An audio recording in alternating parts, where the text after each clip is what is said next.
Entonces vamos comenzando con el capítulo 5 del Evangelio de Marcos.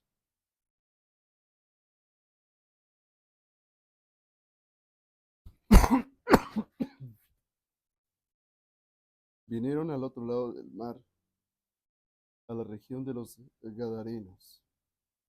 Y cuando salió él de la barca, enseguida vino a su encuentro de los sepulcros un hombre con un espíritu inmundo, que tenía su morada en los sepulcros, y nadie podía atarle ni aun con cadenas, porque muchas veces había sido atado con grillos y cadenas, mas las cadenas habían sido hechas pedazos por él, y desmenuzado los grillos, y nadie le podía dominar. Y siempre, de día y de noche, andaba dando voces en los montes y en los sepulcros, e hiriéndose con piedras. Cuando vio pues a Jesús de lejos, corrió y se arrodilló ante él, y clamando a gran voz dijo: ¿Qué tienes conmigo, Jesús, Hijo del Dios Altísimo? Te conjuro por Dios que no me atormentes. Pues le decía: Sal de este hombre, espíritu inmundo. Y le preguntó: ¿Cómo te llamas? Y respondió diciendo: Legión me llamo, porque somos muchos. Y le rogaba mucho que no los enviase fuera de aquella región. Estaba allí cerca del monte un gran hato de cerdos paciendo. Y le rogaron todos los demonios, diciendo: Envíanos a los cerdos, para que entremos en ellos. Y luego Jesús les dio permiso. Y saliendo aquellos espíritus inmundos, entraron en los cerdos, los cuales eran como 2000. Y el hato se precipitó en el mar por un despeñadero, y en el mar se ahogaron. Y los que apacentaban los cerdos huyeron, y dieron aviso en la ciudad y en los campos, y salieron a ver qué era aquello que había sucedido. Vienen a Jesús y ven al que había sido atormentado del demonio y que había tenido la legión, sentado, vestido y en su juicio cabal, y tuvieron miedo. Y les contaron los que lo habían visto, cómo le había acontecido al que había tenido el demonio, y lo de los cerdos. Y comenzaron a rogarle que se fuera de sus contornos. Al entrar él en la barca, el que había estado endemoniado le rogaba que le dejase estar con él. Mas Jesús no se lo permitió, sino que le dijo: Vete a tu casa, a los tuyos, y cuéntales cuán grandes cosas el Señor ha hecho contigo, y cómo ha tenido misericordia de ti. Y se fue, y comenzó a publicar en Decápolis cuán grandes cosas había hecho Jesús con él, y todos se maravillaban. Hasta ahí. El tema de hoy es muy, muy difícil. Y se han escrito bibliotecas enteras de esto.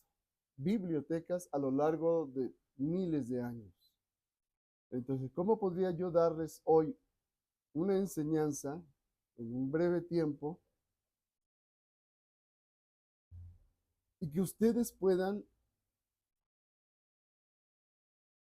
beber de esa enseñanza, pero de manera correcta, verdadera y guiados por el Espíritu Santo? Porque no se puede agotar este tema en una sola prédica. Sin embargo, Dios sabe hasta dónde podemos escuchar cada uno de nosotros, cuánto podemos escuchar de un tema como este el día de hoy. Y me ha dado unos pequeños puntos para compartirles. Como siempre les digo, no es lo que yo opino ni mi pensamiento. Si queremos nosotros abrevar, beber de la palabra de Dios y tener certeza de lo que estamos aprendiendo y llegar a comprender la profundidad de lo que aquí está escrito, necesitamos hacerlo bajo la guía del Espíritu Santo. Entonces, cada uno de los puntos que yo hoy les voy a dar,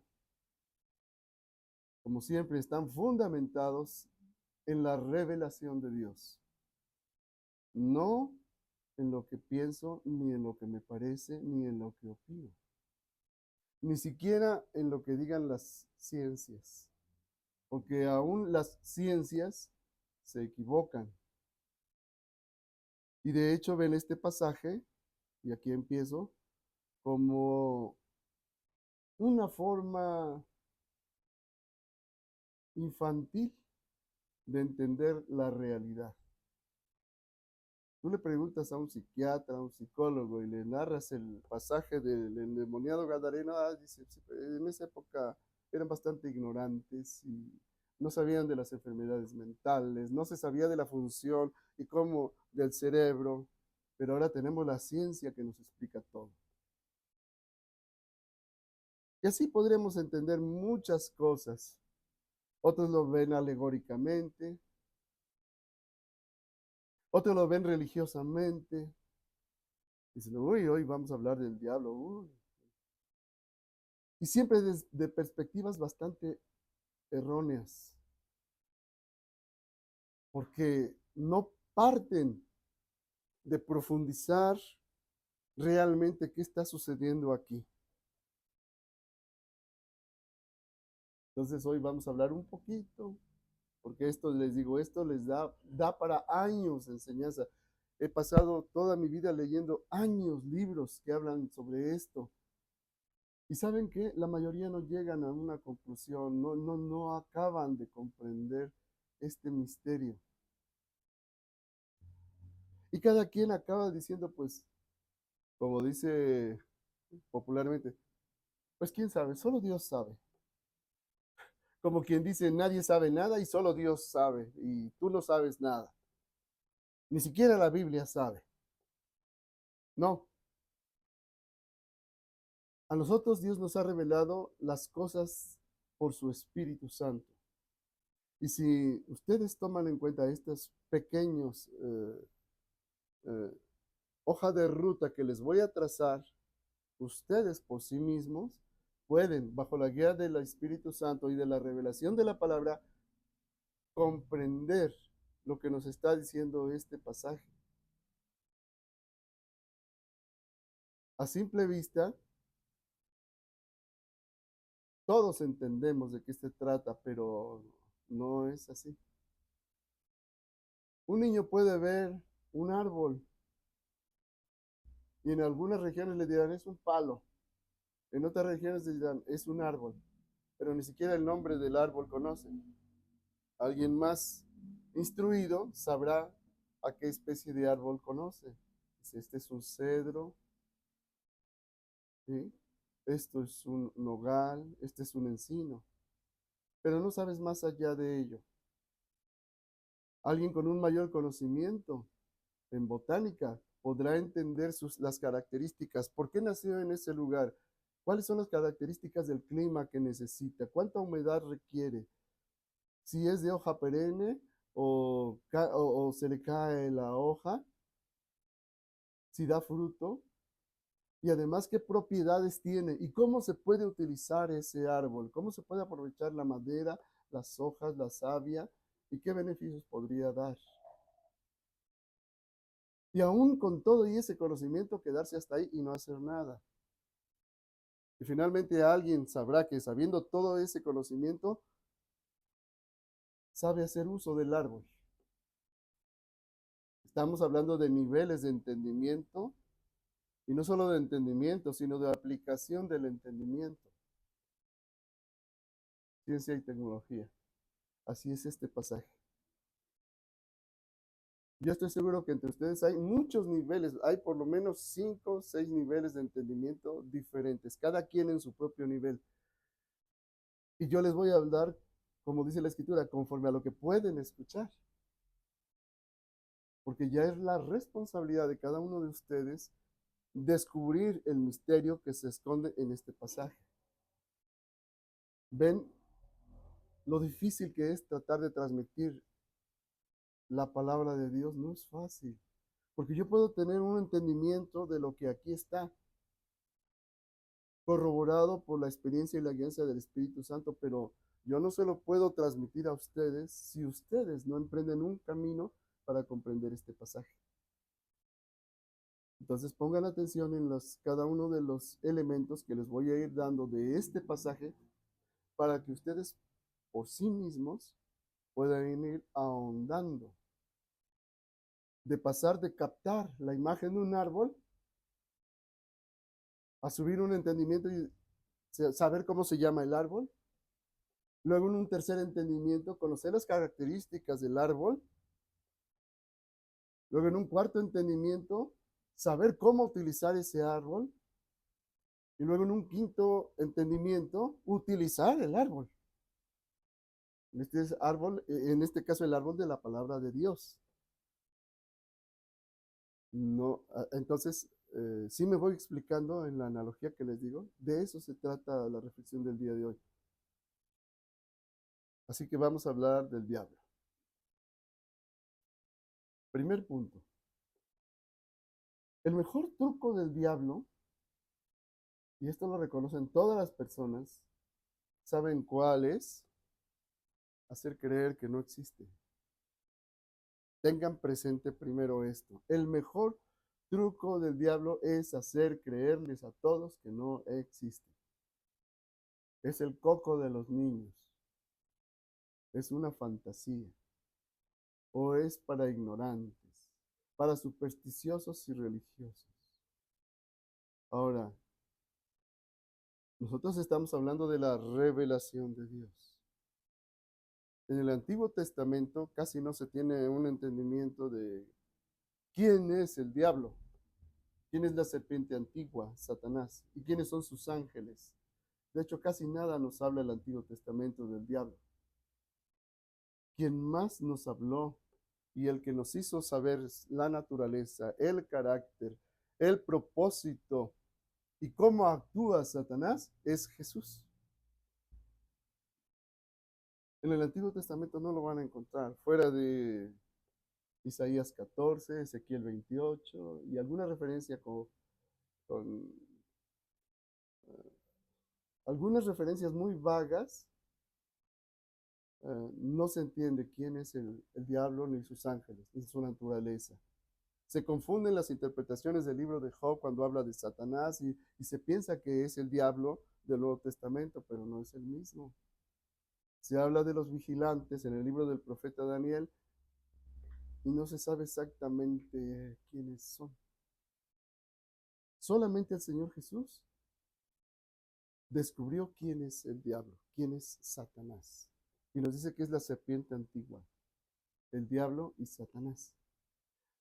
Nos habla de él como una entidad, como un ser perverso, pervertidor, y que es el príncipe de este mundo. Es decir, quien gobierna este mundo, el cosmos, el orden de las cosas. A Jesús se lo manifestó diciendo, a mí me ha sido entregada la gloria de todos estos reinos y a quien quiero la doy. Y ahí tenemos un elemento. Primeramente, el diablo es un ente real, siendo un ángel caído al que se le llama querubín protector, es decir, que tenía el lugar más alto en el cielo. El más alto.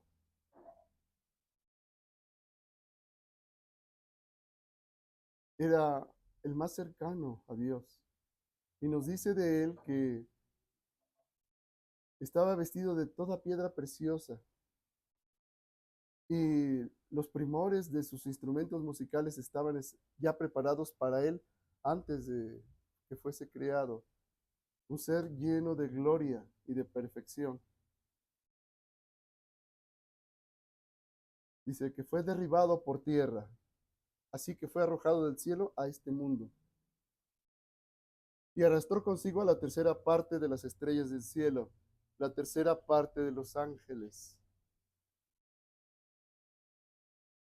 Todo esto es importante comprenderlo para que comprendamos que el diablo no es solamente una entelequia, una imaginación, una elaboración cultural. No, el diablo es un ser real. Dice, pero nadie lo ha visto. Precisamente por eso comencé diciendo, el mejor truco del diablo ha sido convencer a las naciones, a las culturas en todo tiempo que él no existe. Porque nosotros los seres humanos tendemos a aceptar solamente aquello que puede ser medido y comprobado.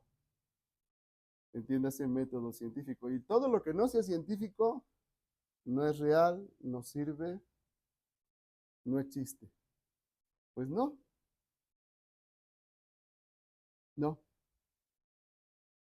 Segundo punto que quiero tratar. Me podría pasar más tiempo hablando del primero. Con cada punto que les voy a decir, me podría pasar horas. Lo puedo hacer, pero ustedes se cansarían y se perderían en el bosque. Entonces, quédense con eso. Segundo punto. La humanidad es un campo de cosecha. Somos cosechados. Nosotros pensamos, la gente piensa que la humanidad es la culminación de la creación en el mundo. Pero si ustedes se dan cuenta, el reino vegetal se alimenta del reino mineral. Y ya son dos reinos diferentes y uno es superior. Luego el reino animal se alimenta del reino vegetal y tenemos un tercer nivel superior. Y luego, de entre el reino animal, unos son depredadores y otros son presas. Y en el reino animal, el pez grande se come al chico. Y luego está el reino de los hombres. Y muchos piensan que hasta ahí llega la culminación. Pero no. La palabra de Dios nos habla que hay otro reino, un reino espiritual, en el cual hay categorías angélicas, por lo menos 9, de acuerdo con la escritura. No voy a entrar en detalle de las 9, les digo, nos llevaría muchísimo. ¿Qué le dijo el Señor a Adán luego de que desobedeció y obedeciendo a su mujer, murió espiritualmente? Le dijo, con fatiga sacarás el fruto de la tierra, con el sudor de tu frente. Y a la mujer le habló del dolor, con dolor parirás a tus hijos. Hasta que vuelvas al polvo de la tierra, porque polvo eres y al polvo volverás. Y por el pecado de Adán entró la muerte y volvió al polvo. Pero a la serpiente, ¿qué le dijo? Te arrastrarás todos los días sobre tu vientre y polvo comerás. ¿Saben de qué se alimenta Satanás? Del polvo de la humanidad. Somos un campo sembrado que se cosecha. Somos polvo que come el enemigo. Esa es la revelación de la escritura. El diablo, dijo el Señor Jesús, es homicida desde el principio. Desde el principio mismo de la humanidad, desde Adán. Es homicida. ¿Qué come el diablo? Hombres. Matando hombres. Pero nadie ve al diablo. Pero ve la estructura de este mundo. Y este es el segundo punto. El diablo creó el perfecto esclavo. Porque Dios creó a Adán y a Eva perfectos, en comunión perfecta, para gobernar su creación.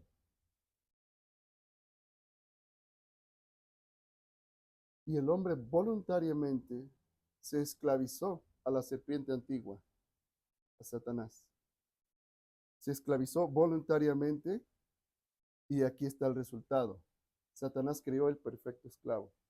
Ustedes dirán, bueno, pero ¿cómo? ¿Cómo el perfecto esclavo? No, después de que cayeron y se dieron cuenta que estaban desnudos y que fueron engañados por la serpiente, amaron sus cadenas. Porque saben, el perfecto esclavo es aquel que ama sus cadenas.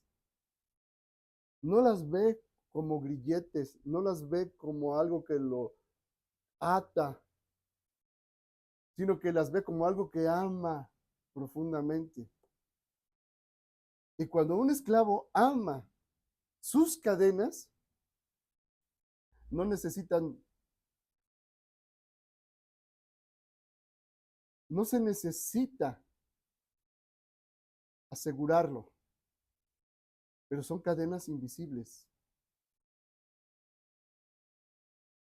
Porque vean ustedes a cualquier persona en este mundo, ¿qué es lo que quiere? ¿Qué es lo que quiere cualquier ser humano que venga a este mundo? Salud, dinero y amor.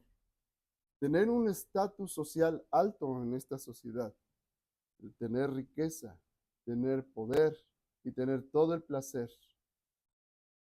Son cadenas invisibles. ¿Cómo se alcanza esa riqueza, ese poder, ese tener y ese placer en este mundo? ¿Se alcanza de manera legítima?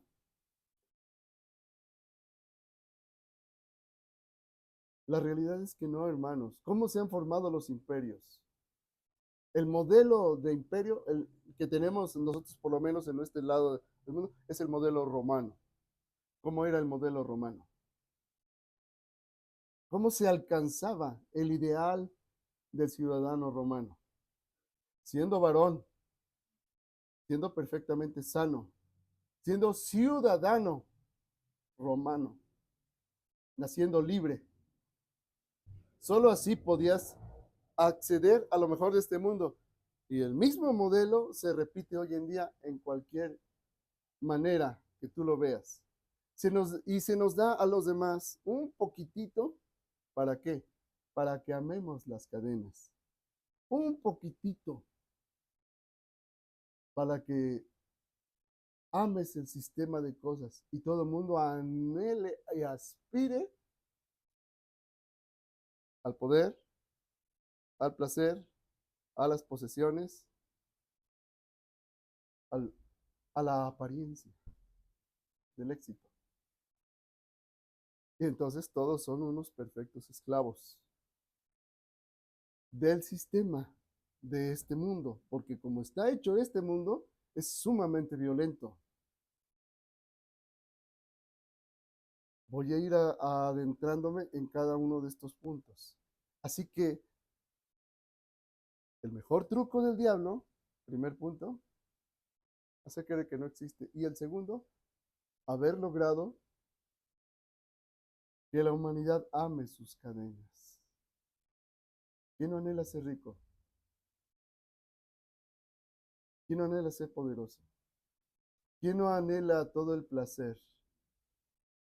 ¿O quién no anhela la apariencia de ser amado por todos, deseado por todos, la fama, la fortuna?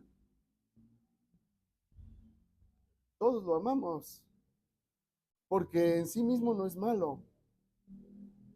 No es malo el poder, no es malo el placer, no es mala la riqueza, ni es mala la apariencia. De hecho, ser agraciado es muy bueno, te abre muchas puertas, pero se ha convertido en valores absolutos y se alcanza por cualquier medio.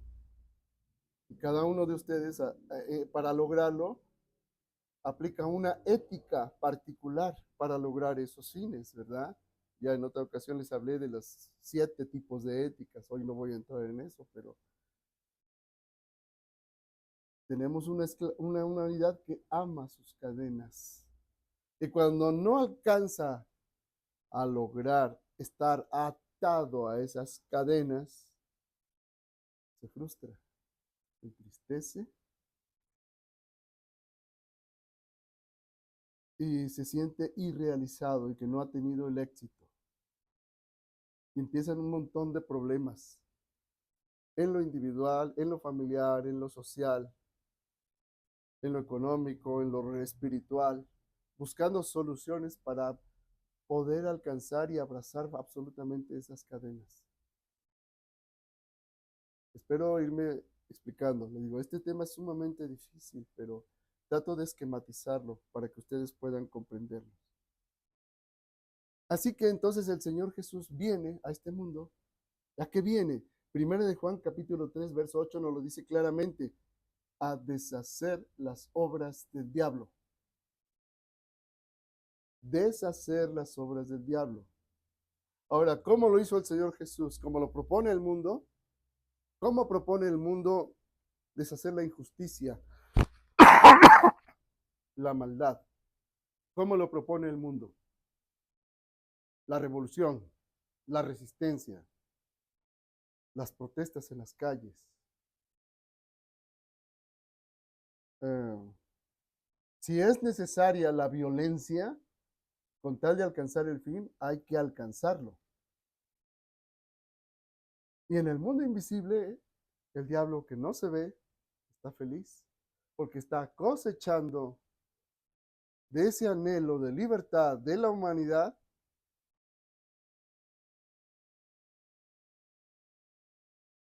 la energía que produce esa humanidad, ese sufrimiento, ese anhelo, esas pasiones, esas aspiraciones, porque Él está cosechando continuamente al ser humano. ¿Y cómo lo cosecha? Con la muerte.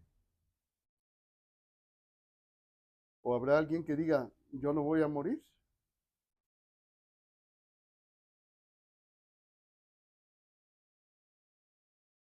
Todos morimos. Entonces, ¿cómo lo hace Jesús? De manera individual. Las personas quisieran ver siempre un Salvador que actúe en masa y que en masa libere a un pueblo, liberte a tu familia, un Salvador que venga a resolvernos la vida aquí.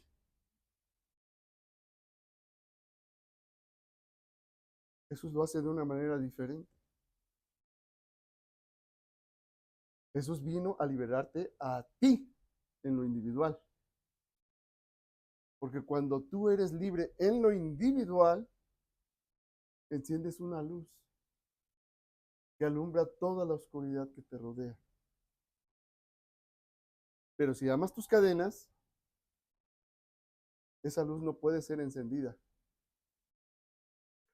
Y nos enseñó en lo individual, como cada uno en lo individual tiene que vencer, en lo individual.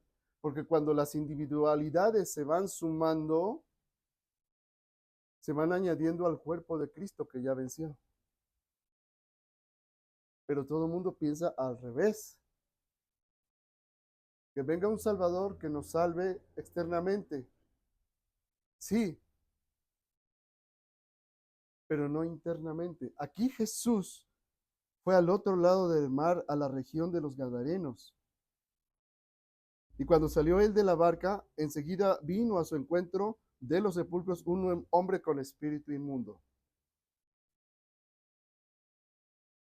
Jesús vino a deshacer las obras del diablo. Jesús sacó a luz la vida y la inmortalidad por medio del Evangelio. El Evangelio es la buena nueva, la buena noticia. Él es en sí mismo la buena noticia porque es la palabra encarnada. Y esa palabra viva, ese Evangelio viviente, sale al encuentro de un esclavo, de Satanás. Dice que tenía su morada en los sepulcros y nadie podía atarle ni aun con cadenas. y siempre de día y de noche andaba dando voces en los montes y en los sepulcros e hiriéndose con piedras. ¿Por qué no se mataba? Este hombre que sufría demasiado, que había perdido el control aún de su cuerpo, se hería. No dice que el demonio lo hería, él dice, él se hería. Él deseaba la muerte, pero Satanás no lo mataba. ¿Qué hacía Satanás? Se alimentaba de su dolor y su sufrimiento y de aterrorizar a toda una región. Porque Satanás come el polvo y disfruta, porque es homicida. Si hay una definición de un psicópata perfecto, es Satanás.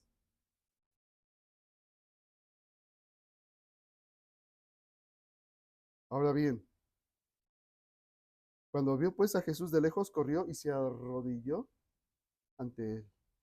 Jesús sacó a luz la vida y la inmortalidad por medio del Evangelio. Segunda de Timoteo, capítulo 1, verso 10.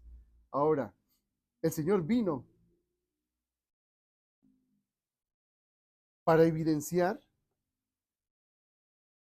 que los paganos están sujetos a su servidumbre, así como los judíos. Porque este gadareno no era un judío, este gadareno era un pagano. Ahora, ustedes pensarán, sí, pues, pero era un pagano cualquiera, uno por allá, que estaba totalmente bajo el control de Satanás. No, entendamos. El Señor Jesús lo que nos evidencia aquí es que el hombre, cualquier hombre, es esclavo de Satanás y está bajo servidumbre. Eso es lo primero. Estoy yendo más al fondo de lo que aparentemente dice el texto, ¿verdad? Para que nosotros comprendamos algo que está más profundo. Vayan a la carta de los Hebreos, capítulo 2. Rápidamente ahí.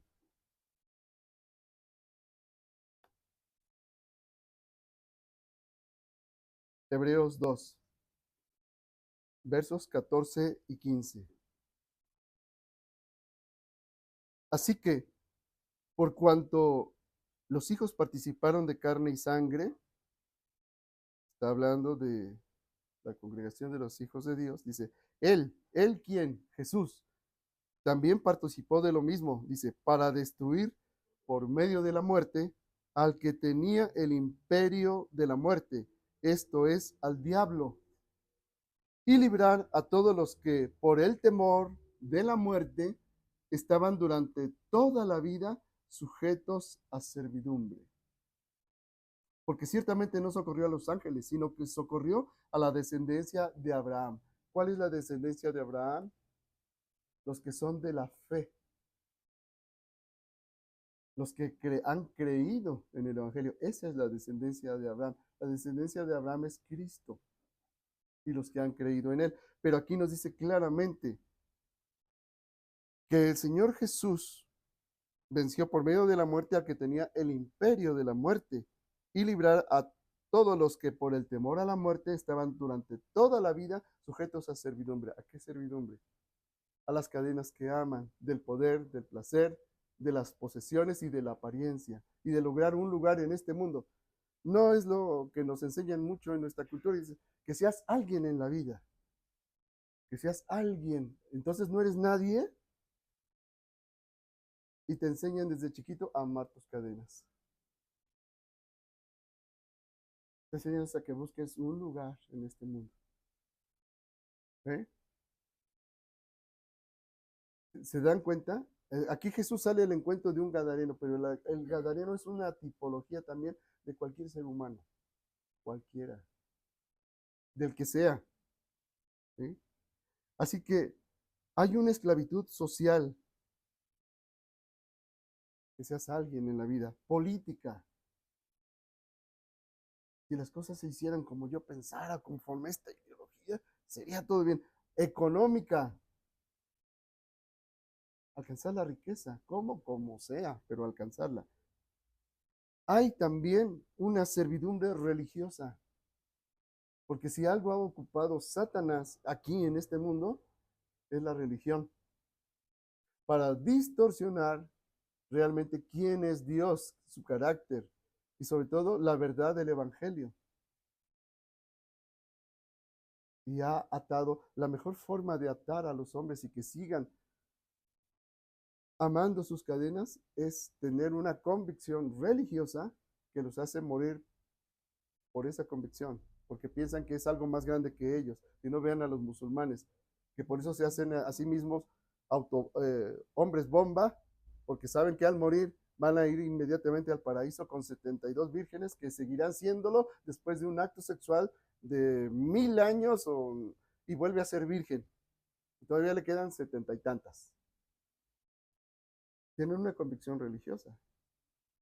Vean ustedes a los que hacen penitencias, flagelando sus cuerpos, que son religiosos, o haciendo ayunos, mortificaciones y demás. Tienen una convicción religiosa y han deformado la verdad del Evangelio pensando que con ciertas devociones o prácticas místicas y ascéticas van a ascender a las alturas de la contemplación mística. Y se ha torcido la verdad de Dios. Entonces, hay una servidumbre social, política, económica, religiosa y cultural que aman las personas.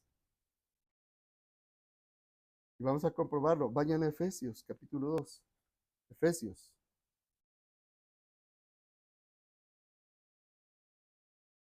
Efesios 2.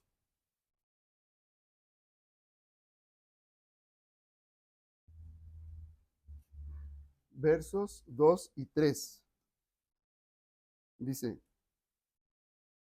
lo voy a leer todo. Y Él, o sea, Jesús, les dio vida a ustedes cuando estaban muertos en sus delitos y pecados. ¿Cómo está cualquiera que no llega a Cristo todavía? Muerto en sus delitos y pecados, biológicamente vivo, pero en su espíritu apartado de la comunión con Dios y del conocimiento de Dios, como Adán antes de la caída. Entonces les dio vida a ustedes cuando estaban muertos en sus delitos y pecados, en los cuales anduvieron ustedes en otro tiempo, siguiendo la corriente de este mundo. ¿Cuál es la corriente de este mundo? Nos dice la Escritura: codicia del hombre carnal, ojos siempre ávidos, gente que ostenta superioridad. ¿Cómo lo dicen los sociólogos hoy? Poder, placer, posesiones y apariencia o parecer. Siguiendo la corriente de este mundo. Ahora, vean quién es el autor de la corriente de este mundo, conforme al príncipe de la potestad del aire. Nos está afirmando que Satanás es un príncipe y tiene una potencia, una potestad. Dice, es la potestad del aire. ¿Tú ves el aire? No. Lo percibes, lo sientes, pero no sabes, dice el Señor, de dónde viene y a dónde va. Aire también es la palabra neuma, que es espíritu. Entonces, este príncipe de la potestad del aire es el espíritu, dice, escucha bien, que ahora opera ¿en quién? En los hijos de desobediencia. Así que hay una acción real de Satanás sobre los hombres en este mundo, pero no solamente sobre los hombres. Aquí dice sobre los hijos de desobediencia, porque Dios tiene hijos que son desobedientes. Cuando Dios tiene un hijo desobediente, ya no opera el Espíritu Santo en él. ¿Quién opera? Lo voy a leer otra vez. Siguiendo la corriente de este mundo conforme al príncipe de la potestad del aire, el espíritu que ahora opera en los hijos de desobediencia, entre los cuales también todos nosotros vivimos en otro tiempo. ¿Algunos de nosotros? No, todos. Todos nosotros vivimos en otro tiempo en los deseos de nuestra carne, haciendo la voluntad de la carne y de los pensamientos, y éramos por naturaleza hijos de ira, lo mismo que los demás. Estamos viendo la revelación de Dios, ¿verdad? No estamos viendo ni la psicología, ni la psiquiatría, ni la sociología, ni lo que digan las tradiciones religiosas ni culturales. Estamos viendo la revelación, y la revelación nos dice que todos anduvimos en otro tiempo en esto. ¿Cuáles son los deseos de la carne? Generalmente es el placer, pero no el placer conforme a Dios, sino las pasiones intensas, malas, que brotan. Dice, de la carne brotan, dice, los adulterios, las fornicaciones, las borracheras, las orgías, los homicidios, los celos, los pleitos, las contiendas, las disensiones. Todos esos son obras de la carne. Dice, todos anduvimos en otro tiempo en los deseos de nuestra carne, dice, haciendo la voluntad de la carne. Cuando las emociones se unen a la mente, se producen sentimientos. Eso es hacer la voluntad de la carne. Y entonces vienen los pensamientos obsesivos, los deseos obsesivos y el cómo lograrlos. Y nacen filosofías como esta: el fin justifica los medios. Si el fin es bueno, no importa la manera en que yo logre con tal de obtener este fin. Eso es hacer los deseos de la carne. Dice, haciendo la voluntad de la carne y de los pensamientos. Y éramos por naturaleza hijos de ira, lo mismo que los demás.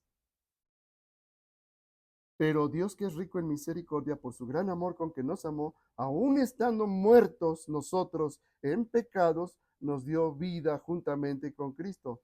Por gracia sois salvos. Y con Él juntamente nos resucitó y asimismo nos hizo sentar en los lugares celestiales con Cristo Jesús. Si tienes el Espíritu de Cristo Jesús. Ven, estamos discerniendo lo que pasó en el Gadareno y que se aplica a cualquiera que no tenga a Cristo o a cualquiera que tenga a Cristo. ¿Sí? Esto de Efesios 2, versos del 2 al 3, nos habla de la servidumbre social, política, económica, religiosa y cultural que les he señalado. Ahora, vayan a Hechos capítulo 26. Hechos 26, verso 18. Se confirma lo que les digo, porque esto es en todo ser humano, no en algunos que dice aquí la Biblia, es en todo ser humano. Aquí el Señor Jesús le habla a Saulo y le dice, lo envía. Lo envía. Lo voy a leer desde el verso 15 para que comprendamos cuál es la transformación que pasa en alguien que nace de lo alto. Dice, yo entonces dije, ¿quién eres, Señor? Y el Señor dijo, yo soy Jesús, a quien tú persigues. Pero levántate y ponte sobre tus pies, porque para esto he aparecido a ti, para ponerte por ministro y testigo de las cosas que has visto y de aquellas en que me apareceré a ti, librándote de tu pueblo y de los gentiles, a quienes ahora te envío. Ahora vean, para que abra sus ojos. ¿A quiénes? A los gentiles. Los gentiles somos nosotros, los no judíos. Los no judíos por pacto de carne. Para que abra sus ojos, para que se conviertan de las tinieblas a la luz y de la potestad de Satanás a Dios, para que reciban por la fe que es en mí perdón de pecados y herencia entre los santificados. ¿Qué nos afirma aquí el Señor? Cualquier ser humano, por más bueno que sea, si es tu hijo, si es tu hija, si es tu amada esposa, tu amado esposo, tu mamá, tu papá, que no tenga a Cristo, está bajo la potestad de Satanás. ¿Eso es figurado? No. Esto es revelación. Cualquiera que no tenga a Dios está bajo la potestad de Satanás. Por más hermosa que sea tu hija, o tu esposa, o tu hijo, por más guapo que sea, o por más bueno que creas que era, bajo la potestad de quién está, de Satanás. Y el Señor dice claramente, te envío para que abra sus ojos, para que se conviertan de las tinieblas a la luz y de la potestad de Satanás a Dios, para que reciban por la fe que es en mí perdón de pecados y herencia entre los santificados. El mejor esclavo es el que ama sus cadenas. Y cualquiera que no tenga el Espíritu de Cristo y que no ha nacido de nuevo, ama sus cadenas. ¿Y bajo la potestad de quién está? De Satanás. Pero no lo veo. Bueno, estamos hablando de la revelación de Dios. ¿Sí? Que mi abuelita es bien buena y se va a ir al cielo porque me crió con mucho amor. Si tu abuelita no ha nacido de lo alto, no va a ir al cielo. Está bajo la potestad de Satanás. Porque la humanidad está bajo servidumbre y todos somos por naturaleza hijos de ira, por naturaleza, para ser cosechados por Satanás. ¿Se va entendiendo, hermanos? Esto nos habla de la servidumbre social, política, económica, religiosa, cultural, a la que estamos sometidos antes de llegar al Señor Jesús. Ahora, he mencionado una palabra muy importante aquí, pecado. Porque esta servidumbre es por el pecado. Las personas aman ser esclavas del príncipe de este mundo, aunque no lo conozcan, aunque nunca lo hayan visto, aunque digan que no existe. Por eso son perfectos esclavos. Vayan a la primera carta a los Corintios.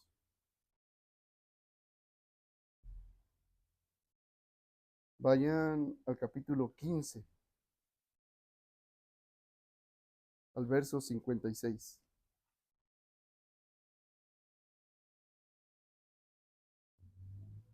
Ya que el aguijón de la muerte es el pecado y el poder de pecado, la ley.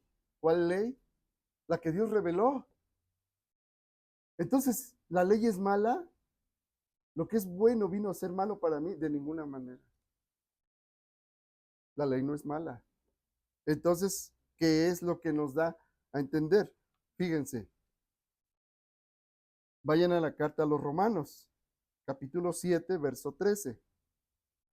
¿Ven cómo estamos escudriñando la escritura? Romanos, capítulo 7, verso 13.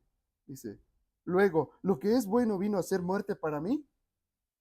En ninguna manera, sino que el pecado, para mostrarse pecado o para mostrarse sumamente pecaminoso, produjo en mí la muerte por medio de lo que es bueno, a fin de que por el mandamiento el pecado llegase a ser sobremanera pecaminoso. Aquí se quedan muchas personas pensando, no, es que Dios nos quita el gusto por la vida, porque no es puros mandamientos. No esto, no esto, no esto, no esto. ¿La ley es mala? No, de ninguna manera, la ley es buena.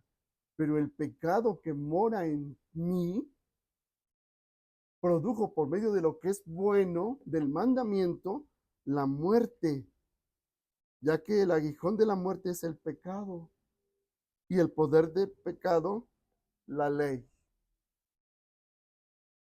Espero irme explicando, hermanos, porque esto es bien importante.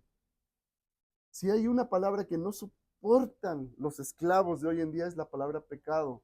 Nadie soporta. Cuando hablas de pecado, tú dices, eres un anticuado, un medieval, un religioso antiguo, que ya son cosas obsoletas, que dice un libro viejo que nadie sabe quién escribió.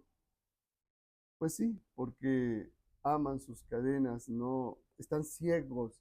Por eso le dijo el Señor a Pablo, para que abra sus ojos a la luz y se conviertan de las tinieblas a la luz y de la potestad de Satanás a la libertad que tienen los hijos de Dios. Pero un muerto puede escuchar, no. A ver, patea un muerto que te responda, no te va a responder. Cuando tú proclamas el evangelio a un muerto, ¿Qué puedes esperar de un muerto? Nada. Entonces, ¿dónde está el poder y la maravilla? En que Dios le da vida a ese muerto. Dios hizo que Lidia estuviese atenta a las palabras de Pablo y le tocó el corazón. Y Lidia creyó. Entonces, cuando tú predicas la palabra, ya sabes que le estás hablando a un muerto. Un muerto que además se aferra a su sepulcro. ¿Quién lo puede vivificar? Solo Dios. ¿Ves el valor de la oración de intercesión? Por eso nos reunimos los miércoles. Por eso. Pero no todos han comprendido esto. Hay niveles de entendimiento de la palabra de Dios. Hay niveles. Niveles. Bueno, no me voy a desviar. El pecado. Jesús evidencia que este pagano, el endemoniado gadareno, y con él toda la humanidad, están sujetos a servidumbre social, cultural, económica, política, a causa del pecado. Y el poder del pecado es la ley misma que Dios dio, lo cual demuestra que la ley es buena y que nadie fue capaz de cumplir la ley. Nadie, nadie, absolutamente nadie. Ni los paganos, como este gadareno, ni los judíos que acompañaban a Jesús. Nadie pudo cumplir la ley. Nadie. Pero Jesús, como les decía, en Hebreos 2, 14, 15, vino a evidenciar, eh, en 2 de Timoteo 1:10 nos dice, Jesús sacó a luz la vida y la inmortalidad por medio del Evangelio. 2 Timoteo 1:10. Así que el que está en la luz de Cristo ya tiene vida y tiene inmortalidad y se guía por otra ley. Vayan a Romanos capítulo 8, verso 2. Dice, porque la ley del Espíritu de vida en Cristo Jesús me ha liberado de la ley del pecado y de la muerte. Es decir, que un verdadero discípulo de Cristo no es que vaya a tener vida eterna después de esta vida. El que es verdaderamente discípulo de Cristo tiene la vida eterna ya en sí mismo. Ha pasado de muerte a vida y ha pasado del reino de las tinieblas, del príncipe de este mundo, al reino de su Hijo querido. Y su reino no es comida ni bebida.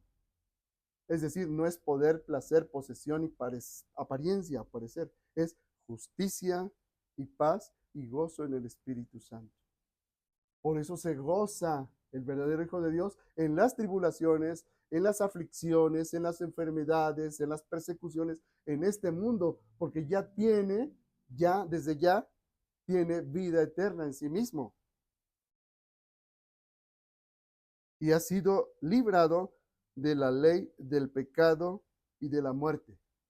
Ahora, y para los que ya tenían la ley de Dios o eran religiosos, pero no la pudieron hacer, también dice, porque lo que era imposible para la ley, por cuanto era débil por la carne, Dios enviando a su Hijo en semejanza de carne de pecado, y a causa del pecado, condenó al pecado en la carne, para que la justicia de la ley se cumpliese en nosotros, que no andamos conforme a la carne, sino conforme al Espíritu. Esto es conforme al Espíritu Santo.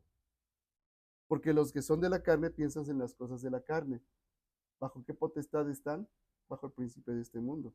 Pero los que son del Espíritu, con mayúsculas, el Espíritu Santo, en las cosas del Espíritu.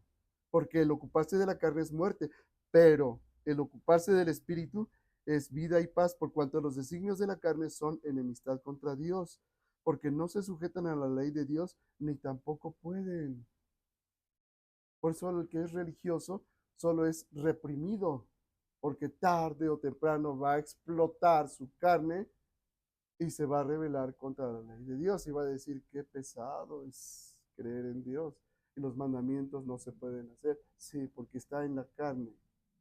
Sí. Y los que viven según la carne no pueden agradar a Dios. Verso 9. Mas ustedes no viven según la carne, sino según el Espíritu, pero bajo una condición. Si es que el Espíritu de Dios mora en vosotros. La pregunta es, ¿mora en ti el Espíritu de Dios? Morar es habitar de manera permanente. ¿De manera permanente está habitando en ti el Espíritu de Dios? ¿O de manera fluctuante a veces, porque eres carnal? Dice, mas ustedes no viven según la carne, sino según el Espíritu. Si es que el Espíritu de Dios mora en vosotros. Y si alguno no tiene el Espíritu de Cristo, no es de él. Así que, en cuanto discípulos de Dios, o estás bajo la potestad del príncipe de este mundo, o bajo la potestad del Espíritu de Cristo, es decir, del señorío de Jesús. ¿En cuál estás? Los que están en medio, dice, te vomitaré de mi boca. No puedes estar a veces con Dios y a veces con el diablo. Estás bajo uno o bajo el otro, pero no a la mitad. Estamos viendo la revelación, hermanos. No es mi opinión, no es doctrina religiosa, es la revelación del Evangelio. El Señor Jesús sacó a luz la vida y la inmortalidad por medio del Evangelio, y les estoy declarando el Evangelio, segunda de Timoteo 1:10. ¿Sí? Ahora, vamos al siguiente punto. Si ya estamos en Cristo Jesús y no vivimos conforme a la carne, hay niveles de lucha espiritual. Ahora tú calcula en qué nivel de lucha estás. El más sencillo, la tentación. La tentación. Es el primer nivel de lucha, el más simple. Y la tentación puede venir de la necesidad de algo que en sí mismo es bueno. El punto es cómo lo obtienes. Porque tú puedes anhelar algo que es bueno, pero el medio por medio del cual lo obtienes no lo es. ¿Sí? Tú puedes tener hambre y satisfacer esa hambre robando comida. El fin es bueno, pero no el medio. Es un ejemplo simple, ¿verdad? Pero que te puede ilustrar para que vayas. Tú puedes anhelar tener una pareja. Y mayormente donde se equivocan los jóvenes hoy en día es que piensan que ya teniendo una pareja pueden satisfacer sus necesidades eróticos sexuales. El fin es bueno, pero no el medio. Y confunden el deseo con el amor. Y justifican que yo amo a esa persona solamente porque tienen una compatibilidad erótico-sexual, cuando eso realmente es la cereza del pastel y no han conocido el alma de la persona ni aman a la persona realmente, no saben lo que es amor. El fin justifica los medios, ¿verdad? Entonces, el nivel más sencillo es la tentación. Vayan a Santiago, la carta de Santiago.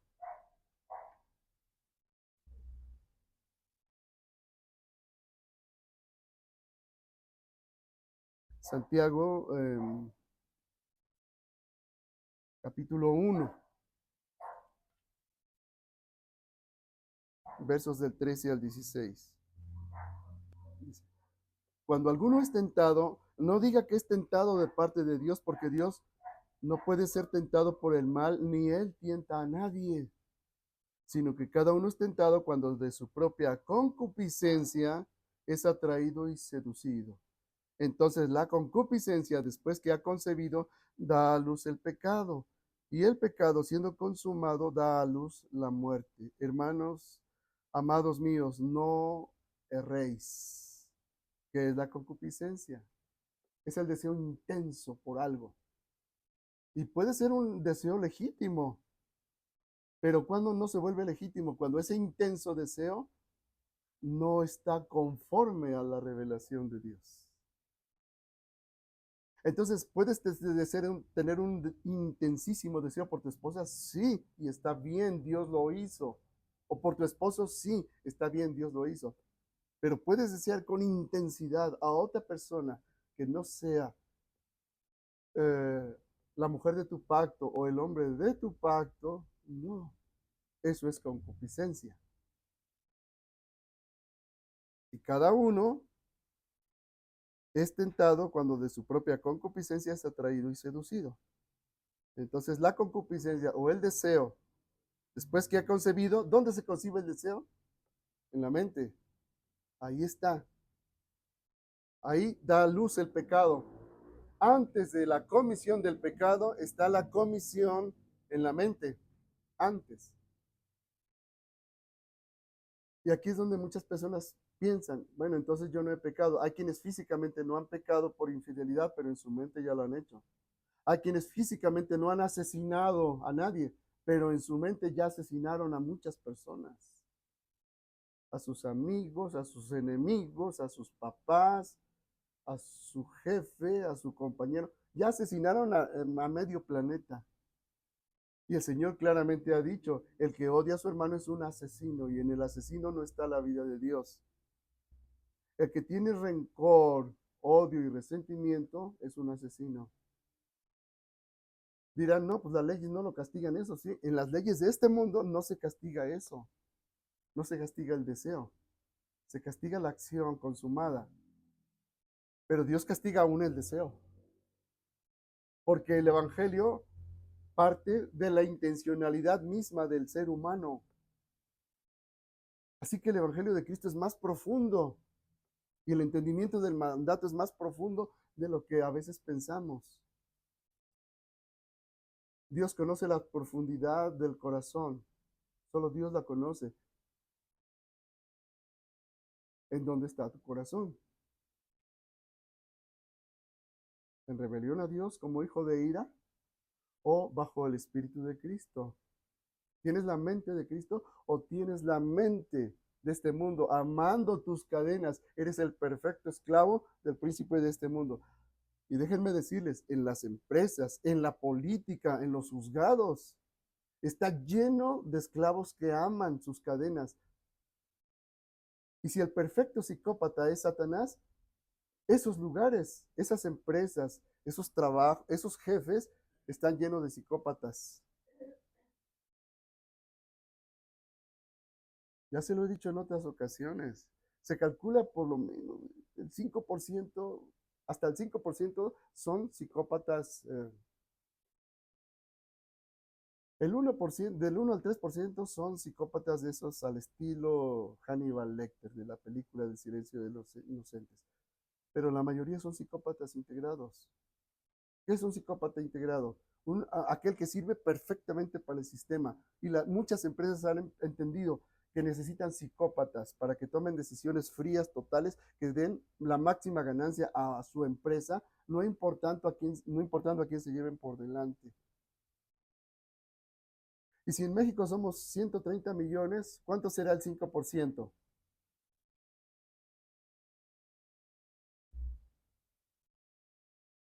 Casi 9 millones, sí, pensando. Pero cada psicópata se llega en la vida a 67 personas destruyéndolas por completo, según los estudios hechos. Multiplique 9 por 67. Vivimos en una sociedad psicopatizada. Una ciudad, una humanidad llena de violencia, gobernada por el máximo psicópata y dirigida por psicópatas. Si no, vean ustedes a los que se dicen los dueños del mundo, son psicópatas.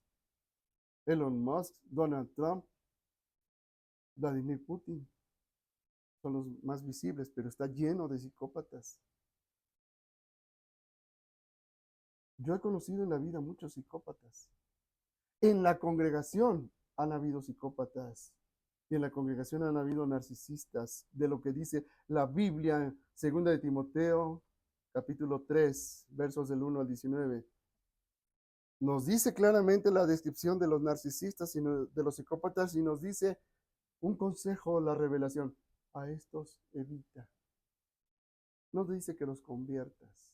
No te dice que luches por ellos, ni ores. Te dice, a estos evita.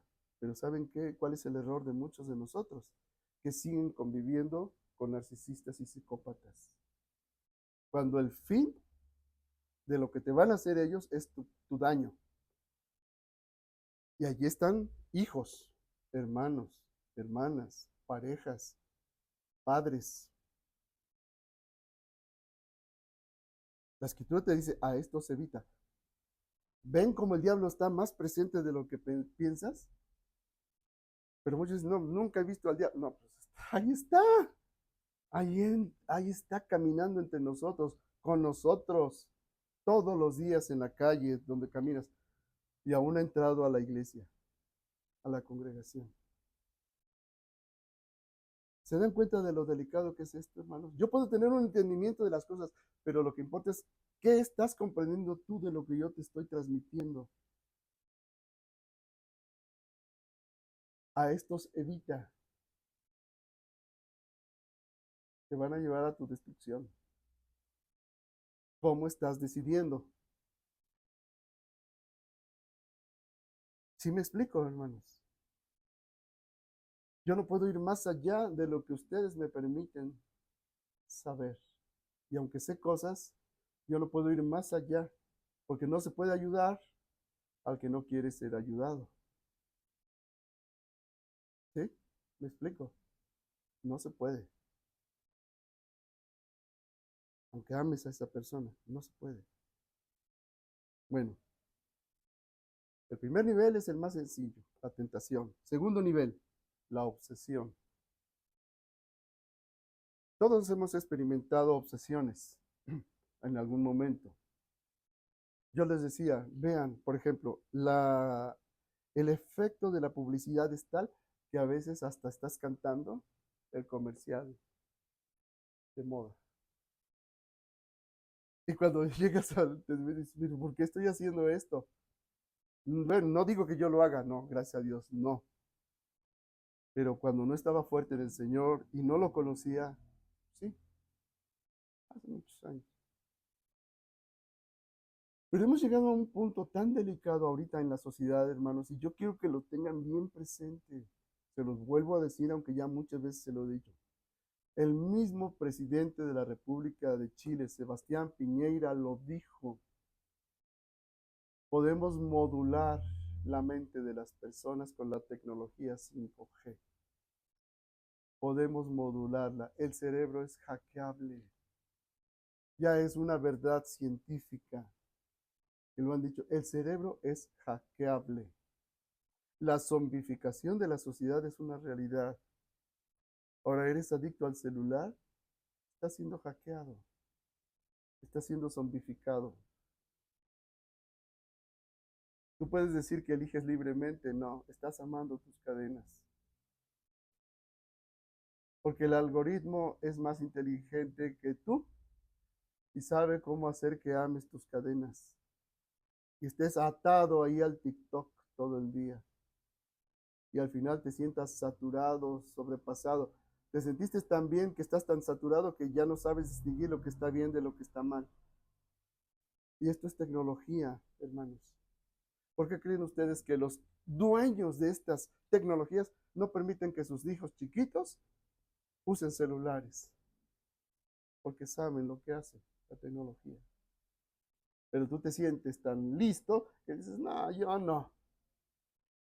No eres capaz de andar en el Espíritu de Cristo con la libertad que Cristo te ha dado, pero sí eres capaz de amar tus cadenas con el celular y con lo que ves. Ya los papás ya no saben, no le quitan el celular a los niños chiquitos porque se ponen como demonios. Pues sí, porque están controlados por Satanás. Están controlados literalmente por el príncipe de este mundo. Están controlados, hermanos.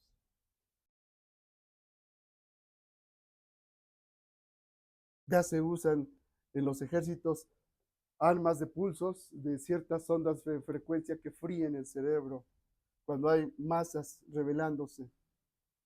Todo eso es real, ya existe. Y a mí me llega a la mente cuando dijo el Señor, si el Señor no acortara esos días, nadie sería salvo.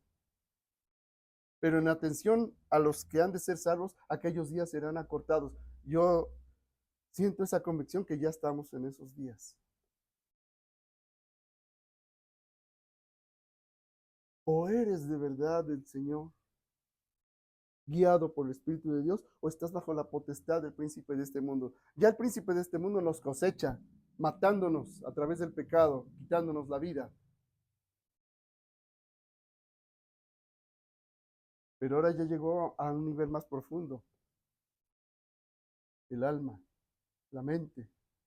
El Señor Jesús nos dijo, cuando si perseveramos en la fe, dice, obteniendo el fruto de su fe. ¿Cuál es el fruto de la fe? La salvación del alma, porque este cuerpo se va a morir y va a ser destruido. El Señor nos va a dar un cuerpo glorioso semejante a él, pero ¿qué hay del alma? Ahí es donde opera Satanás, para que tú hagas la voluntad de la mente y de la carne y sigas siendo por naturaleza un hijo de ira, porque la guerra está en la mente.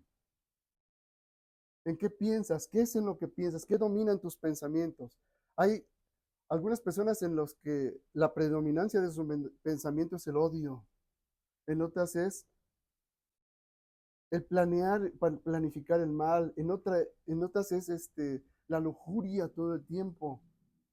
El deseo intenso por el sexo opuesto y satisfacerlo todo el día y todos los días. Esa es una obsesión. Y el mundo está obsesionado con el sexo.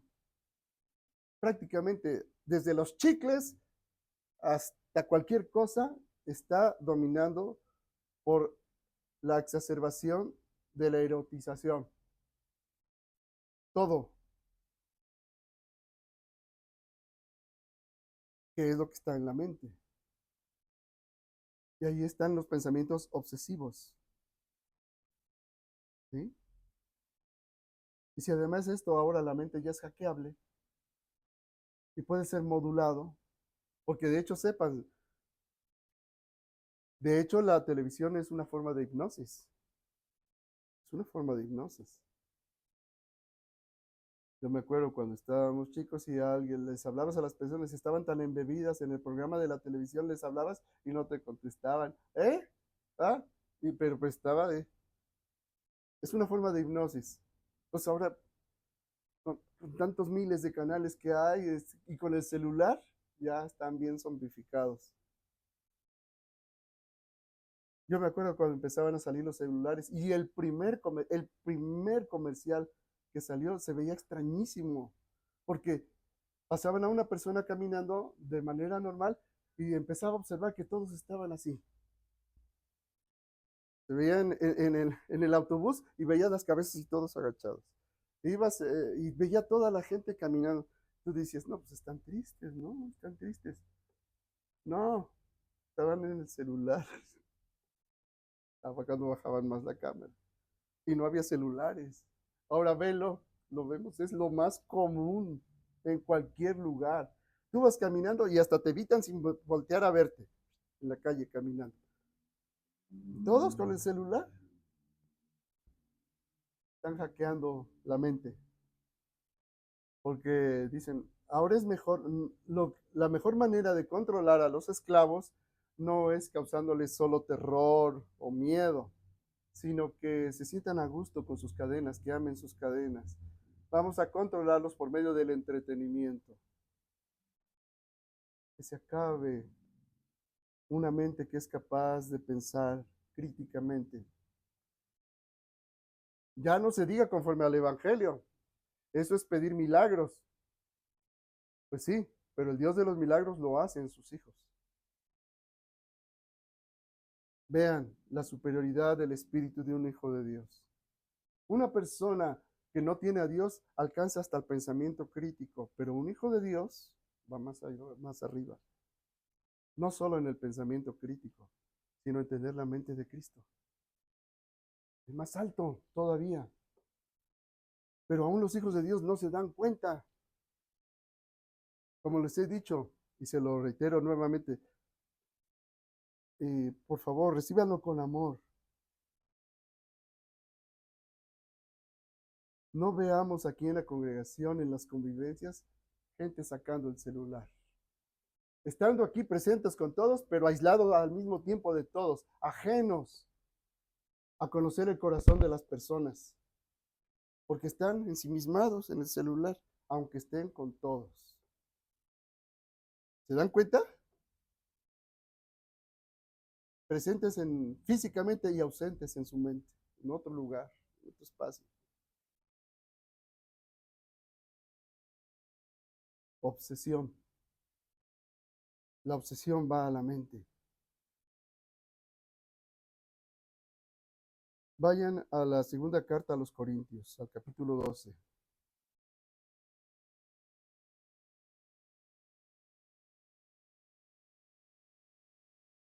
Al verso 7.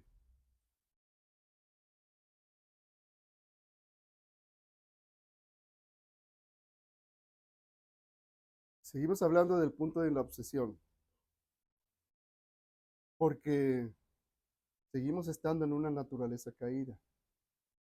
Miren lo que dice el apóstol Pablo. Y para que la grandeza de las revelaciones no me exaltase desmedidamente, o sea, para que no me enorgulleciera, me fue dado un aguijón en mi carne, un mensajero de Satanás que me abofetee, para que no me enaltezca sobremanera, respecto de lo cual 3 veces he rogado al Señor que lo quite de mí, y me ha dicho, bástate mi gracia, porque mi poder se perfecciona en la debilidad.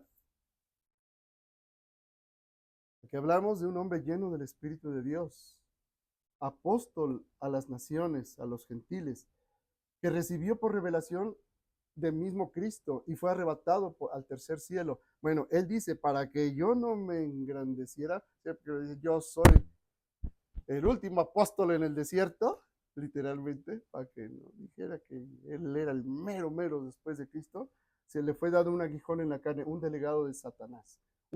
Dice, un ángel, porque mensajero es la misma que la palabra ángelos, un ángel de Satanás. ¿Dios te envía un demonio a un hijo? Pues aquí dice que sí, para que no se sintiera el apóstol de apóstoles, el más grande, no. Ya rogué al Señor 3 veces y me dijo, no, mi gracia te va. Es decir, para que Pablo entendiera, no es por lo que entiendas, ni por el poder, ni por todo no, es porque dependes de mí.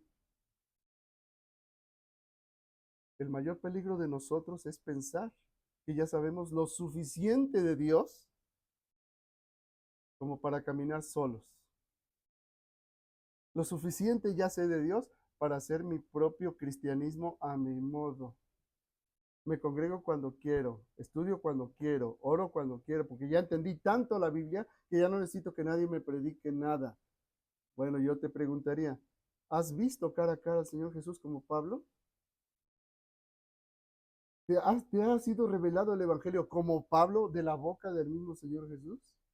¿Has sido arrebatado al tercer cielo como Pablo? ¿No? Entonces no pienses que puedes hacer tu cristianismo a tu modo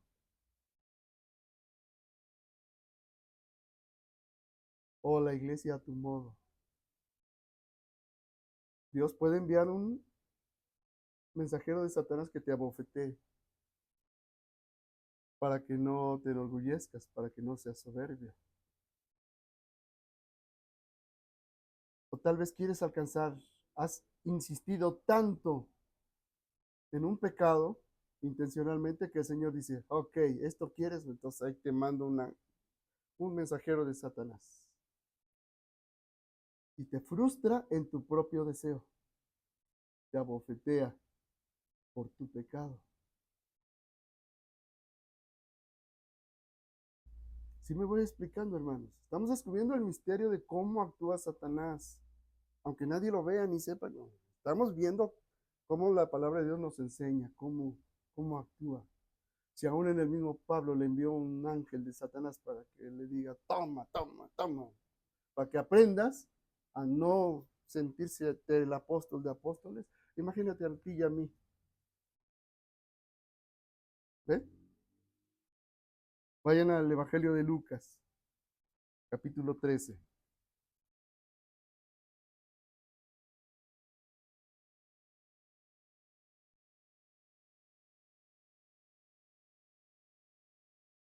Lucas 13, verso 16. Y recuerden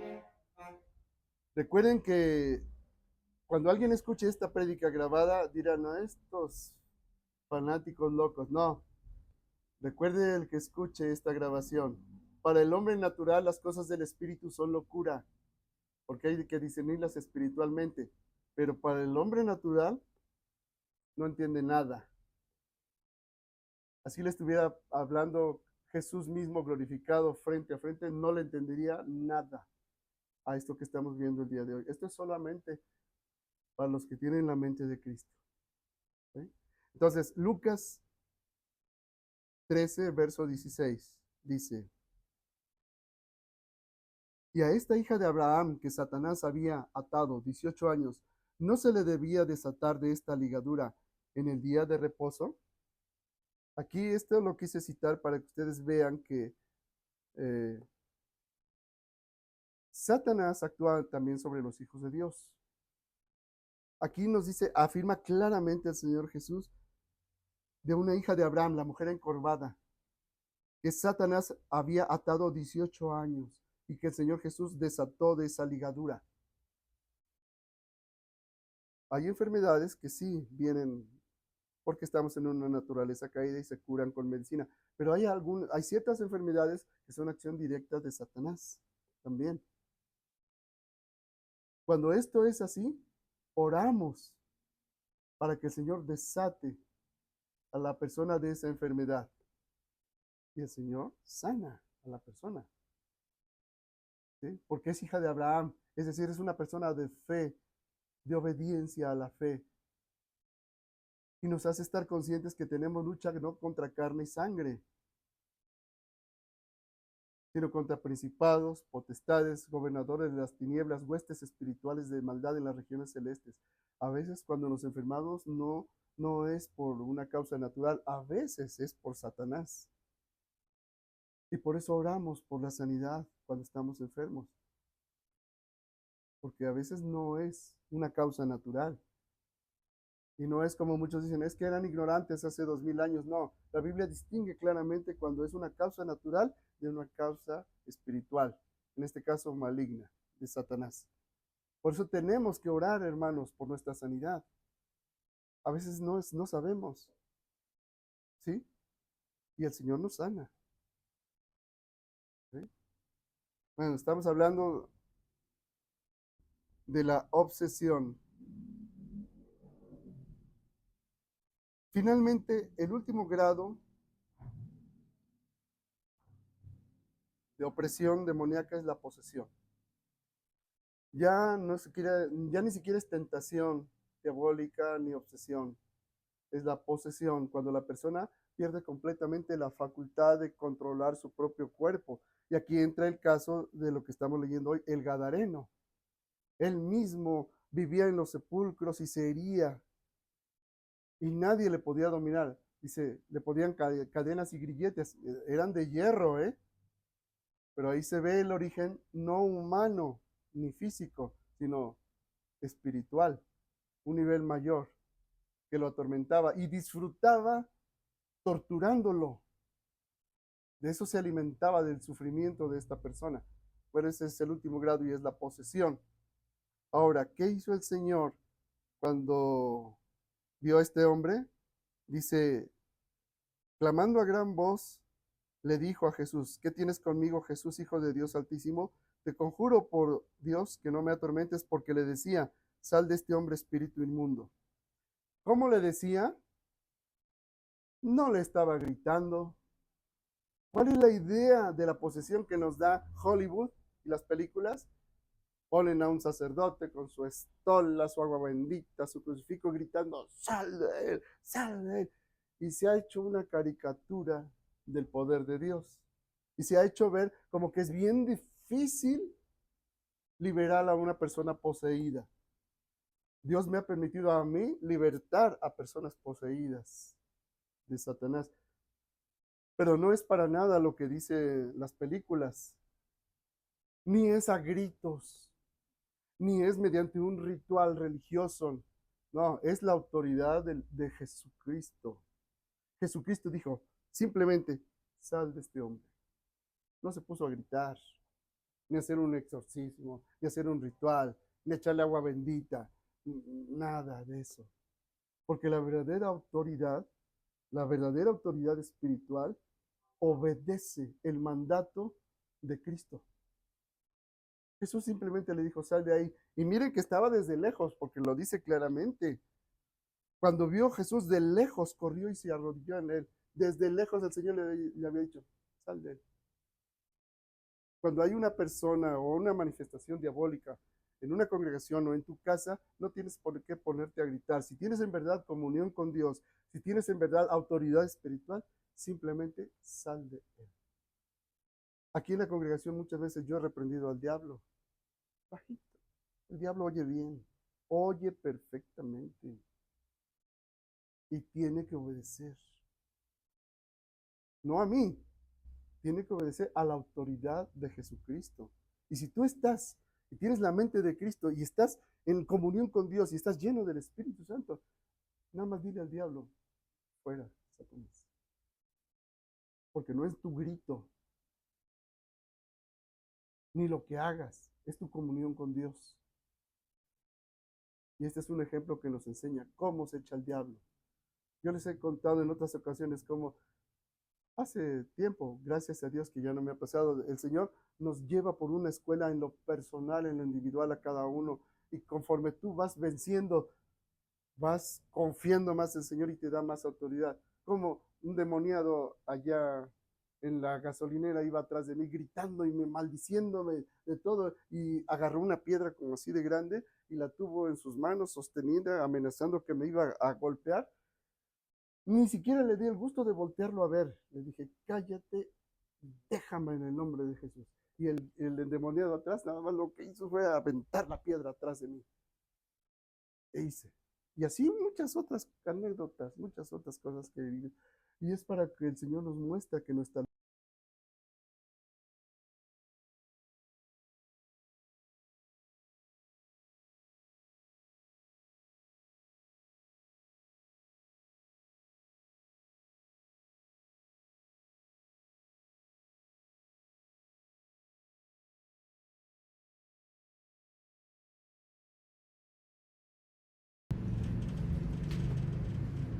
De tal manera que lo acosó al punto de que perdió la vida en el trabajo.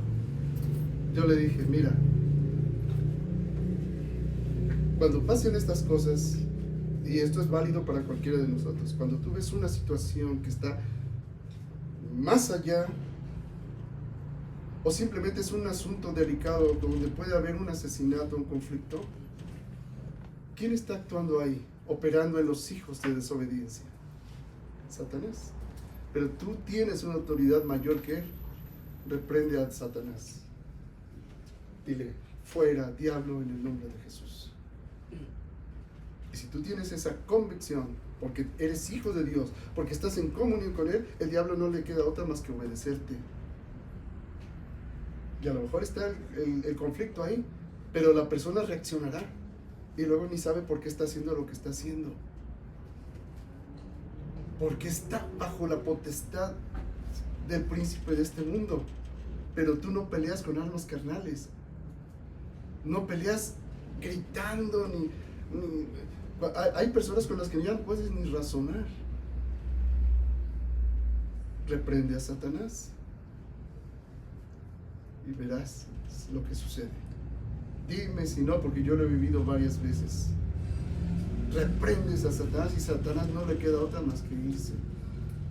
Y a veces la persona reacciona, ¿qué pasó? ¿Qué pasó? Ni sabía lo que estaba pasando, porque en ella está actuando el príncipe de la potestad del aire. Pero como tú ya estás más maduro en Cristo, ya entendiste de qué se trata esto, puedes ejercer autoridad sobre el príncipe de este mundo.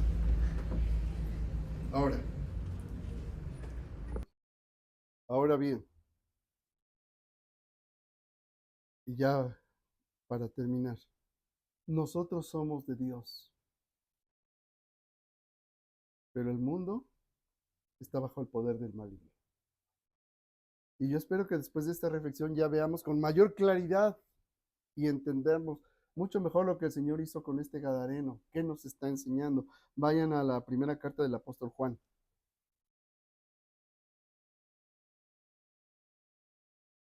Primera de Juan, capítulo 5, verso 19. Sabemos que somos de Dios y el mundo entero está bajo el maligno. ¿Bajo quién está este mundo en el que vivimos, hermanos? Bajo el maligno. Es una fantasía, no. Toda esta reflexión en todo este tiempo que les he dicho, espero haberme explicado lo suficientemente claro para que comprendamos en qué clase de mundo estamos. Ya hemos sido trasladados al reino de su Hijo querido, de Dios Padre, al reino de Jesús. Somos parte de su cuerpo. Ya somos de Él. Pero el mundo en el que vivimos está bajo el maligno. Y no nos manda el Señor a que nos escondamos del mundo. Nos manda a que estemos en el mundo, siendo sal y luz. El mundo no nos puede. Tendremos aflicción, pues sí, porque está bajo el maligno. Pero ya Cristo venció al mundo, entonces nosotros ya vencimos en Él. Y lo que vivamos de aflicciones, lo viviremos en la fe del Hijo de Dios. ¿Ven? No es que no nos ataque, nos va a atacar, pero ya tenemos la victoria garantizada. Pero a cada uno nos toca madurar cómo enfrentamos esa guerra. ¿Sí? Cada uno. El Señor lo dijo así. Vayan al Evangelio de Juan, capítulo 16, verso 33, y con eso terminamos. Juan 16, 33.